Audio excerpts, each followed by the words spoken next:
the men who died in the service of their country. These are the people we're here to commemorate. There's no one else who is worthy of this honor but those who have served, and to them we give our deepest and most sincere thanks. Now, Dave Smith is here. I'd like to offer some brief remarks for this Memorial Day celebration.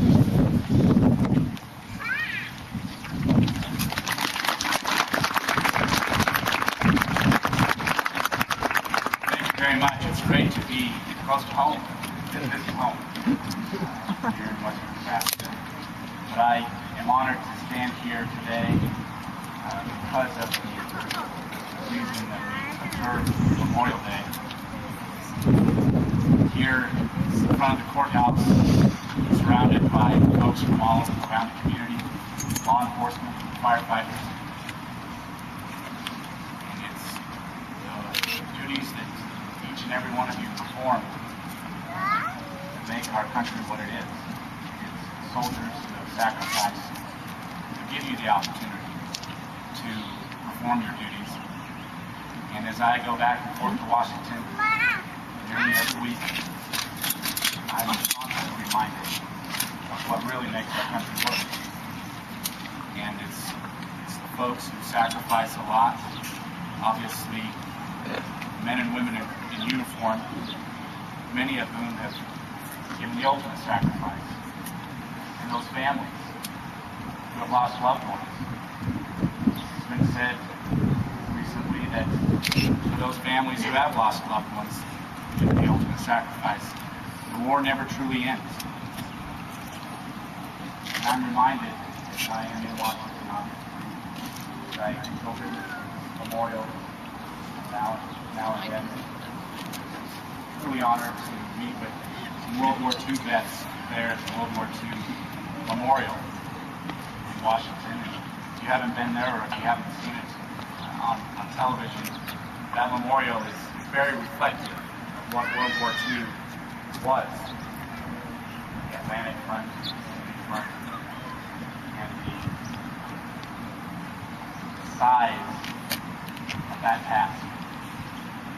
And those quotes that are inscribed in granite around the memorial that really talk about the difficult task at hand.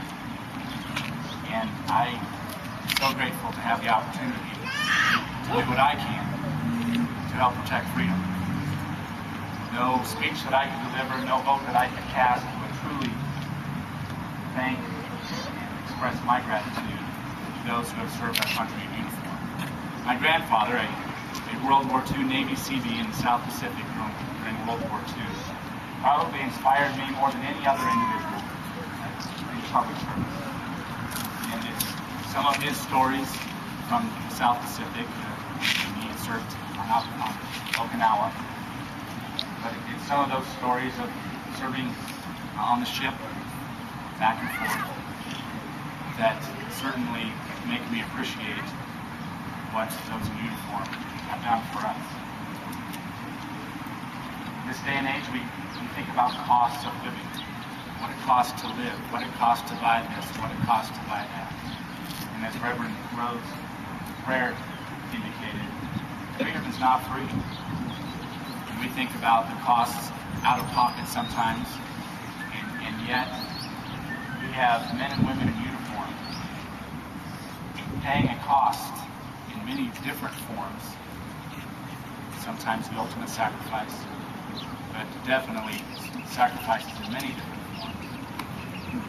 They're serving to protect people they don't know. And in many cases, they're serving to protect people even in faraway lands. They're serving to protect people who turn around and criticize them. They don't ask questions. They look forward. They look forward to protecting, maintaining, and perhaps even expanding our freedom. So as we do reflect on the last year since the previous Memorial Day, I hope that we can look forward to greater freedom in the future.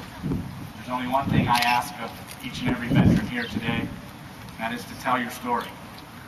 not necessarily to motivate your grandson in public service, like my grandfather did. That happens, that's great. But to encourage young people to not only appreciate what has been done in the past, but what we need to do in the future to maintain our freedom. So as we do move forward today, I just say thank you again for the opportunity to be here. Here on the courthouse steps and the lawn here, there's a lot that we might take for granted. We're in the Middle East trying to build up local government and assist the locals in building up their local government so that they can have some civility in their society that is rooted in that local government, governance, because that's what really gets things done and provides a quality of life that I hope that we all can appreciate. So with that, again, I say thank you, and God bless America. Thank you.